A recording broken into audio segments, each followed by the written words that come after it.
ദൈവ തിരുനാമത്തിന് മഹത്വമുണ്ടാവട്ടെ.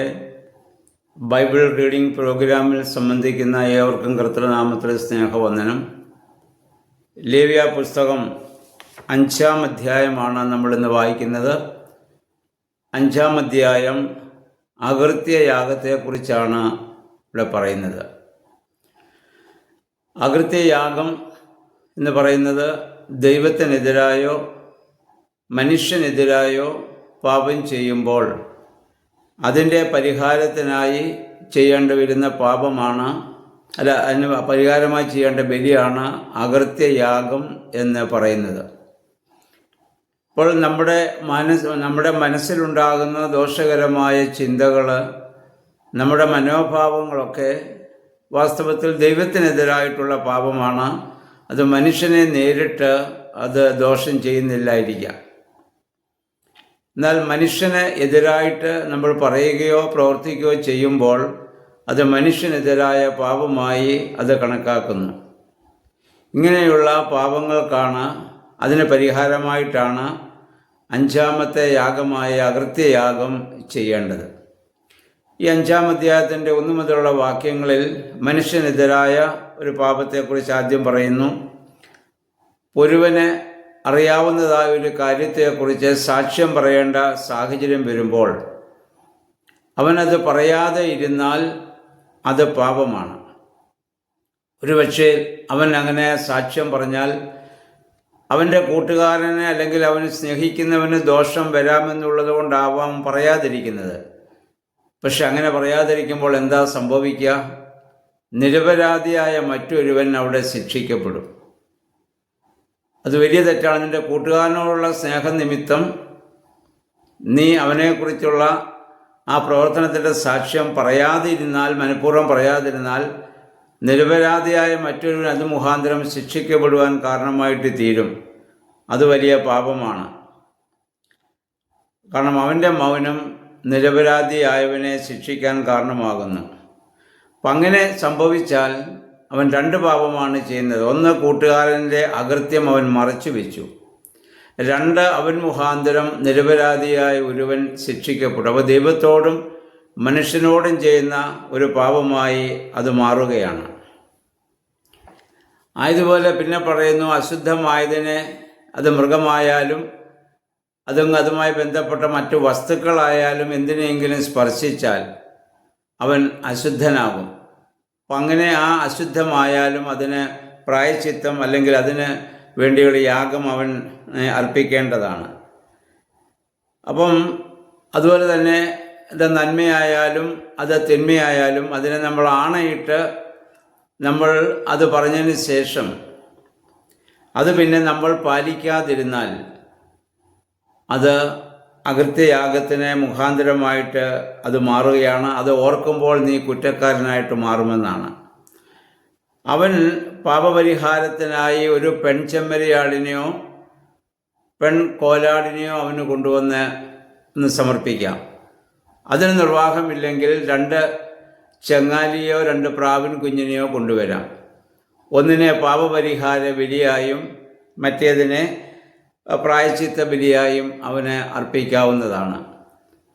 അതിനെ ആ ചെങ്ങാലിയോ പ്രാവിനെയോ കൊണ്ടുവരുവാനുള്ള മാർഗം അവനില്ലെങ്കിൽ മാവ് കൊണ്ടുവരാം. ഒരു ഏഫാദ് എന്ന് പറഞ്ഞാൽ നമ്മുടെ ഇന്നത്തെ പറഞ്ഞ ഒരു ഇടങ്ങഴി എന്ന് വേണമെങ്കിൽ പറയാം. അതിൻ്റെ 10-1 കൊടുത്താൽ മതി.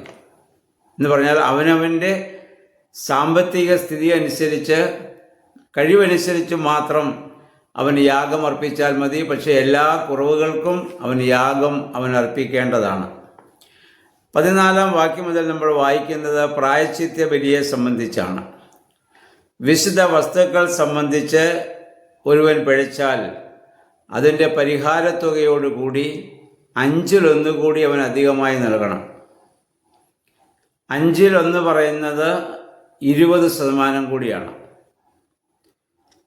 അപ്പോൾ വിശുദ്ധ വസ്തുക്കൾ സംബന്ധിച്ച് അവൻ തെറ്റുകാരനായി മാറിയാൽ ആ വസ്തുവിൻ്റെ വിലയോട് കൂടി 20% കൂടി കൂടുതൽ അവൻ നൽകി അതിൻ്റെ പ്രായശ്ചിത്തം അവൻ ചെയ്യണം. അത് മനുഷ്യനെതിരായ പാപമാണെങ്കിലും ദൈവത്തിനെതിരായ പാപമാണെങ്കിലും അവന് 20% കൂടി നൽകണം. എന്തിനങ്ങനെ അവനോട് കൂടുതൽ വാങ്ങുന്നതെന്ന് ചോദിച്ചാൽ അവൻ ഇനിയും ആ പാപം ആവർത്തിക്കാതിരിക്കാനാണ്. നമുക്കറിയാം, നമ്മൾ ജീവിക്കുന്ന ഈ ഭൂമിയിൽ നമ്മൾ വാഹനം ഓടിക്കുമ്പോൾ ട്രാഫിക് റൂൾസ് ഉണ്ട്. അത് ലംഘിച്ചാൽ നമുക്ക് ഫൈൻ ഉണ്ടാവും. എന്തിനാണ് ആ ഫൈൻ അങ്ങനെ ഗവൺമെൻറ് വെക്കുന്നത്? എന്തിനാണ്? നമ്മൾ വീണ്ടും അത് ലംഘിക്കാതിരിക്കുന്നതിന് വേണ്ടിയിട്ടാണ്. ഇപ്പം സാമ്പത്തിക നഷ്ടം നമുക്കുണ്ടാകുമ്പോൾ അത് ലംഘിക്കാതിരിക്കാനുള്ള സൂക്ഷ്മത നമ്മുടെ ജീവിതത്തിലുണ്ടാകും. ഇതുപോലെയാണ് ഇവിടെ പാപത്തെക്കുറിച്ച് പഴയ നിയമത്തിൽ നമുക്ക് വായിക്കാൻ സാധിക്കുന്നത്. ഏറ്റവും വളരെ നിസ്സാരമായൊരു പാപത്തിന് വേണ്ടി പോലും അവൻ മറന്നുപോയാൽ പിന്നീട് ഓർക്കുമ്പോൾ പോലും അവൻ അതിനുവേണ്ടി പ്രായശ്ചിത്തം കഴിക്കണമെന്നാണ് നമ്മളിവിടെ വായിക്കുന്നത്. 17 മുതലുള്ള വാക്യങ്ങൾ നമ്മൾ വായിക്കുന്നു. കർത്താവ് വിലക്കിയിട്ടുള്ള ഏതെങ്കിലും ഒന്ന് പ്രവർത്തിച്ച് പാപം ചെയ്യുന്നവൻ അറിയാതെയാണ് അത് ചെയ്തതെങ്കിലും അവൻ കുറ്റക്കാരനാണ്.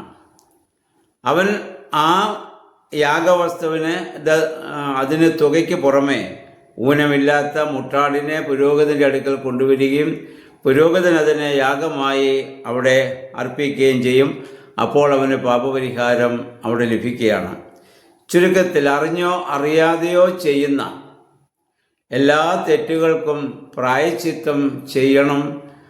പാപപരിഹാര ബലി അവനവിടെ അർപ്പിക്കേണ്ടതാണ്. ഇങ്ങനെ നമ്മൾ ചിന്തിക്കുമ്പോൾ പുതിയ നിയമത്തിൽ നമ്മളിന്ന് ജീവിക്കുന്ന ഈ കാലഘട്ടത്തിൽ എത്രയോ തെറ്റുകൾ, പാപങ്ങൾ നമ്മൾ ചെയ്യുന്നുവെന്ന് നമ്മൾ ഒന്ന് ചിന്തിക്കുക, അറിഞ്ഞും അറിയാതെയും.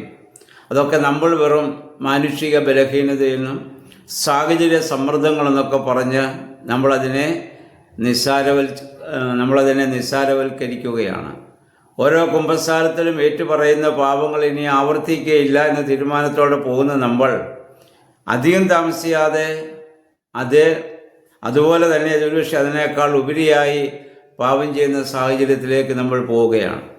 അപ്പോൾ പഴയ നിയമത്തിൽ എത്രമാത്രം യഹോവയായ ദൈവം മനുഷ്യൻ്റെ വ്യക്തി ജീവിതത്തെ സൂക്ഷ്മതയോടുകൂടി നോക്കി അവനൊരു കുറവുമില്ലാത്തവനായി ജീവിക്കാനുള്ള ഒരു ക്രമീകരണം മോശ മുഖാന്തരം ഇസ്രായേൽ ജനത്തിന് നൽകുകയാണ്. കാരണം അവിടെ ആളുകൾ ഒന്നിച്ച് താമസിക്കുന്ന, കൂട്ടമായി അവരെ കൂടാരത്തിൽ പാർക്കുന്ന ഒരു സാഹചര്യം കൂടിയാണ്. അപ്പോൾ ഇങ്ങനെയുള്ളതായ ചെറിയ ചെറിയ തെറ്റുകൾക്ക് പോലും അവിടെ പ്രായശ്ചിത്തം അവർ ചെയ്യണം. എന്തിന്? ആ സമൂഹത്തിൽ ഇനിയും അങ്ങനെയുള്ള തെറ്റുകൾ ആവർത്തിക്കാതിരിക്കുന്നതിന് വേണ്ടി. അത് ദൈവത്തോടായാലും മനുഷ്യനോടായാലും. പ്രിയമുള്ളവരെ, ഇതൊക്കെ നമ്മൾ വായിക്കുമ്പോൾ ഇന്ന് പരിശുദ്ധാത്മാവ് നമ്മളോട് നേരിട്ട് ഇതൊക്കെ പറയുന്നില്ലേ? നമ്മൾ നിസ്സാരവൽക്കരിക്കുന്ന ആ പാവങ്ങളെക്കുറിച്ചൊക്കെ, ആ തെറ്റുകളെക്കുറിച്ച് പരിശുദ്ധാത്മാവ് നമുക്ക് ബോധ്യം വരുത്തിയിട്ടുണ്ട്. നീ ചിന്തിച്ചത്, നീ പറഞ്ഞത്, നീ പ്രവർത്തിച്ചത് ശരിയല്ല എന്ന്. പക്ഷെ അതോർത്ത് പശ്ചാത്തപിക്കുന്ന എത്ര പേര് നമ്മുടെ ഇടയിലുണ്ട്? നമ്മളതിനൊക്കെ നമ്മൾ ദൈവസന്നിധിയിൽ പ്രായശ്ചിത്തം എന്ന് പറഞ്ഞാൽ നമുക്കിപ്പോൾ സമ്പത്തൊന്നും പുതിയ നിയമത്തിൽ കർത്താവ് ചോദിക്കുന്നില്ല. കർത്താവ് നമ്മുടെ മാനസാന്തരമാണ് ആവശ്യപ്പെടുന്നത്. നമ്മുടെ ആ ചിന്തകളും പ്രവർത്തികളും ദൈവത്തെ വേദനിപ്പിച്ചെങ്കിൽ, നമ്മുടെ ആ ആലോചനകളും തീരുമാനങ്ങളും പ്രവർത്തനങ്ങളും മനുഷ്യനെ വേദനിപ്പിച്ചെങ്കിൽ അവരോടൊക്കെ ക്ഷമ പറഞ്ഞ് ആ വലിയ നിരപ്പിൻ്റെ അനുഭവത്തിലേക്ക് കടന്നു വരുവാൻ നമുക്കിടയാകണം. ഈ യാഗങ്ങളൊക്കെ ദൈവത്തോടും മനുഷ്യനോടും നിരപ്പാകുന്നതിന് വേണ്ടിയാണെങ്കിൽ നമ്മളും അപ്രകാരമുള്ള ഒരു നിരപ്പിൻ്റെ അനുഭവത്തിലേക്ക് പോകുവാൻ നമുക്കിടയായിത്തീരണം. വിശുദ്ധ കുർബാന അതുകൊണ്ടാണല്ലോ ദൈവത്തോടുള്ള നിരപ്പും മനുഷ്യനോടുള്ള നിരപ്പുമാണ് വിശുദ്ധ കുർബാനയിലെ പ്രാർത്ഥനയുടെ ഉള്ളടക്കം. അതനുസരിച്ച് നമ്മുടെ ജീവിതത്തെ ക്രമപ്പെടുത്തുവാൻ നമുക്കിടയാകണം. ദൈവമേ, പരിശുദ്ധാത്മാവേ, അതിന് ഞങ്ങളെ ശക്തീകരിക്കണം. നമുക്ക് പ്രാർത്ഥിക്കാം. ദൈവനാമം മാത്രം മഹത്വപ്പെടുവാൻ ഇടയാവട്ടെ.